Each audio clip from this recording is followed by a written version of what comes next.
Hi, it's Pat Campbell, and I'm very happy tonight to meet with Kurt Rumger again here in Boise, Idaho. And he has given me an opportunity to ask him a few questions about what he's doing to be an innovator once again in his business. And so, Kurt, thank you very much for your time. Thank you for having me. Yes, this is going to be fun. So I know, as I've mentioned already, that you are an innovator, and you work in a very tailored industry, mostly pinstripes and ties and white shirts, cufflinks, right? Correct.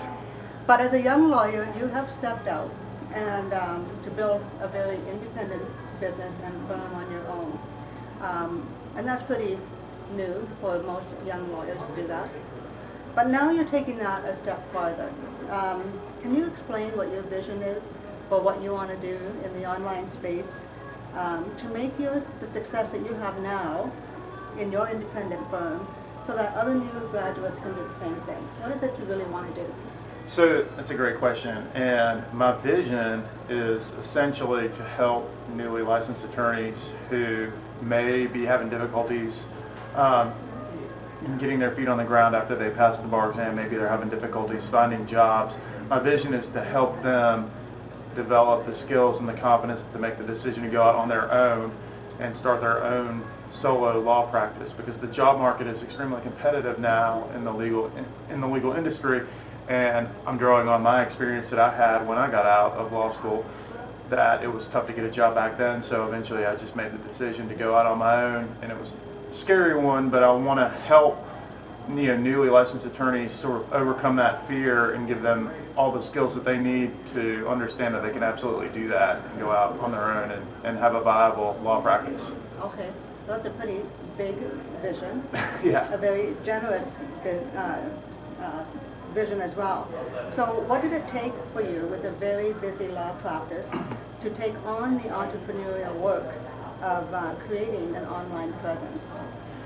It took a lot of just extra time that I had to set aside and sort of sacrifice, some of my personal life and some of my social events that I would normally do to just really spend the time to sort of cultivate the idea for what I wanted to build, and then to actually get the work accomplished. I know even in the past 6 months I've had to sort of step away from my actual practice and just create the time to devote to my online business, and it just basically the man hours is what it took, just more time. Okay, and so what I'm hearing you say then is you can work full-time, and you do work full-time, and perhaps more than full-time in your day job, in your law firm, but your vision is big enough that you're willing to make the commitment and the sacrifice to further that vision and make it available for other young lawyers. Exactly, and sort of the way that I did that is, and I've always sort of viewed work this way, is I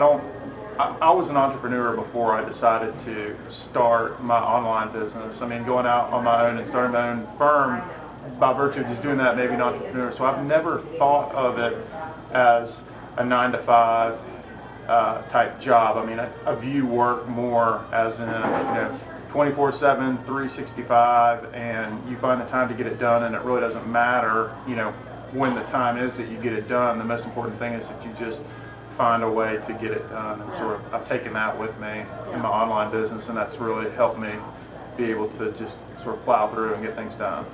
And with that, there's a real sense of self-satisfaction, because you're working for yourself, you're building your own legacy, Yes. your own equity into both the law firm and now your online presence.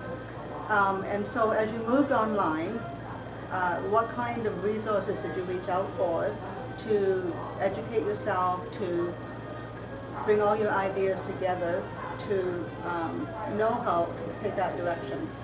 I had no clue where to start, so like anybody else who's successful, I had to turn to mentors who sort of knew what I wanted to do. They understood my vision and were able to sort of show me the steps that I needed to take to actually start making progress to get that done. And so I sort of connected with Richard and Natasha Hazlett and started their program, which is branded, and through that course, through going through the course and through interacting and meeting with the other people that were in that community, Yeah. I sort of got my vision Okay. and was able to go where I wanted to go. Right.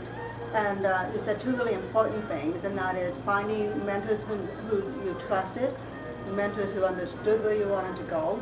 It helps if they're personal friends.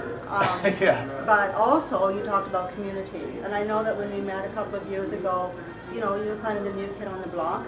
And but yet today, it's family, right? That Right. We can come here and just pick up conversations where we left off on Facebook or within the community on Facebook. So that's really important when you're coming online to have those kind of supports, both community and a coach and mentor that you really trust. So what did you find in that process to be creative and catching the attention of your ideal client? Did that come easily, or how, you've already talked about getting some direction for that, but, how has that process been for you? It's been, I don't want to say it came easily, but for me, I knew that my ideal client was going to be an attorney, so immediately, I had narrowed it down to, the profession of the individual that I wanted to target. Then it just became an issue of determining, whether or not I wanted to go, how specific I wanted to make, my niche. Did I want to just whittle it down, the niche to a point to where I was specifically going after a newly licensed attorney who had just passed the bar exam, or did I want to sort of cast my net out and go after all attorneys who are wanting to go out and start their own solo law practice, regardless of whether or not they were newly licensed or they were working at a firm. And I decided through the branded community and relying on my mentor's advice that the better option, the better avenue for me was going to be to just make it as specific as possible to differentiate myself. And so that's how I sort of came to the conclusion that I was going to go out and just target newly licensed attorneys who wanted to start their own solo law practice. And the great thing is that a lot of the principles and information that I teach them can be applied, to other attorneys who are working at large firms who have maybe been out for 5 or 6 years and who want to go out and start their own firm. But at least at the outset, I targeted a really specific ideal client. All right. And that, of course, makes your message very clear, because you know exactly who you're talking to, what message they need to hear. And, the veteran lawyer who may be doing a Google search on whatever is bound to find your content and see what's going on there. That's the hope. Yeah. Oh, there you go. So what is the most important factor that keeps you on track in developing your program in the midst of your very full schedule? Okay, so the most important factor is absolutely a fear of failure. Okay. I'm motivated, I'm driven by that. I saw some competitiveness today. Yeah.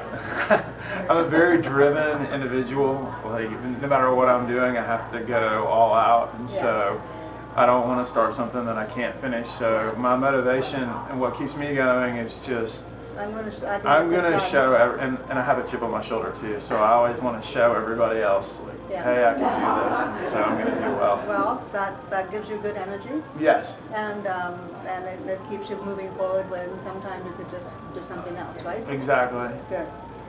If you could pass a single message on, for those who are wanting to push through some of those obstacles, pass through that, can I really do this or not? Push through to entrepreneurship, what would it be? I think my message is just that it's really trite and somewhat, corny, but it's just that anything you put your mind to, if you really are focused enough and you want to get it done, you can absolutely get it done. And it really translates across any type of field, whether it's business, career, or whether it's your personal goals, weight loss, nutrition, stuff like that. It's just that you can do whatever you want to do if you really put your mind to it, and I know that it's true. Yeah. So. And that is something that we've heard over the years, and we think really that really is true, but that is a very profound truth. The power of our mind is huge. A little bit of a competitive spirit helps. Yes, there you go. Hanging in there is really good. But it is. It's been a pleasure chatting with you. It's been a pleasure talking to you too. Thank you for your nice time. To I meet look you. forward to spend the weekend with you. Thank you. I look forward to it as well. All right. All right. Take care.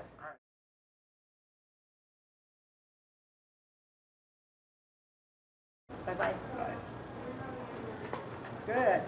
I think that was pretty Didn't have to run away. Hi, you were good at She is a so interviewing. awesome interviewer. Well, like Yeah. I'm like, you're a phenomenal interviewer. Like you Yeah. could actually go on TV, like You could be like the next Oprah. like your segues, like how you're able to segue Yeah. is awesome. Like like I also